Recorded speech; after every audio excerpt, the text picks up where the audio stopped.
Selamat pagi teman-teman dan guru ya. Perkenalkan nama saya Inzaghi dari kelas 12 IPA. Hari ini saya berada di Monumen Rengas Dengklok, terutama Monumen Pembulatan Tekad. Ya. Rengas Dengklok itu terkenal karena di sini tuh dulu Soekarno dan Hatta pernah diculik oleh para pemuda-pemuda karena mereka tidak setuju akan bantuan dari BPUPKI. Nah, apa sih itu BPUPKI? BPUPKI atau kepanjangannya yaitu Badan Penyelidik Usaha Persiapan Kemerdekaan Indonesia adalah sebuah badan yang dibuat oleh Jepang yang bertujuan untuk menyiapkan dasar negara dan rencana kemerdekaan Indonesia. Tidak hanya itu, ternyata BPUPKI itu memiliki satu tujuan lain, yaitu untuk mendapatkan simpati warga negara rakyat Indonesia agar mereka bisa mendukung Jepang karena mereka tuh kalah di Perang Dunia Kedua. Pada saat itu Jepang sedang lengah, maka dengan itu diculiklah Soekarno dan Hatta ke Rengas Dengklok oleh para pemuda. Nah, Monumen Pembulatan Tekad ini berada di Rengas Dengklok, Karawang. Monumen ini menggambarkan semangat rakyat Indonesia menjelang kemerdekaan. Tundangannya berisi relief perjuangan masyarakat, sementara badan tugunya berbentuk segi empat yang melambangkan kesatuan perjuangan bangsa. Di atasnya ada bulatan sebagai simbol tekad bulat untuk merdeka, serta kepalan tangan kiri yang berarti memegang teguh kemerdekaan.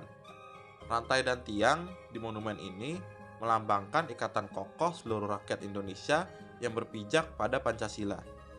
Semua elemen ini mengingatkan bahwa kemerdekaan lahir dari persatuan dan tekad yang kuat. Sekarang kita pindah dari monumen di depan tadi, yaitu Monumen Pembulatan Tekad, ke rumah terjadinya sejarah pertemuan atau perdebatan antara golongan muda dan golongan tua terjadi ya. Ini adalah rumah peristiwa terjadinya Rengas Dengklok, yaitu rumah yang dimiliki oleh seorang petani yang bernama Jiao Kisyong, yang sekarang rumahnya tuh diurus oleh Bu Yanto dan kondisinya masih terawat. Rumah milik Jiao Kisyong ini adalah tempat Soekarno dan Hatta dibawa pada 16 Agustus 1945 oleh para pemuda untuk menjauhkan mereka dari pengaruh Jepang dan mendesak proklamasi segera dilakukan.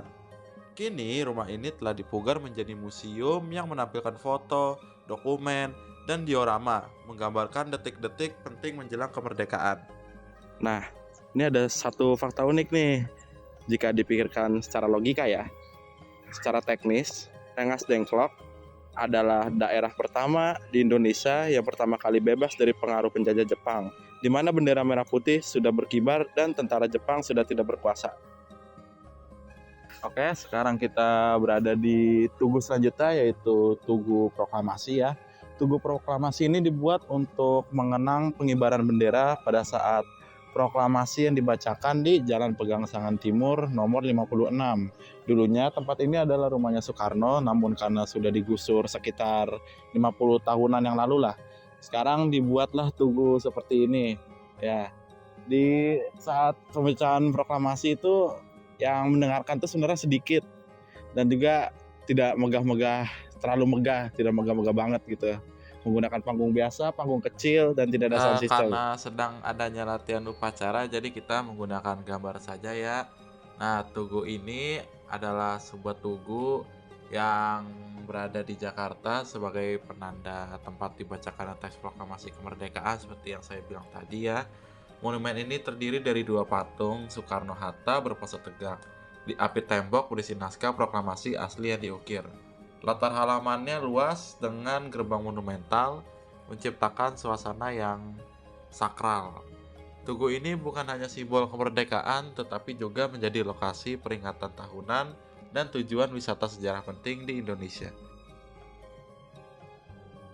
Oke, jadi sekian dari penjelasan saya mengenai latar belakang dari kemerdekaan negara ini ya.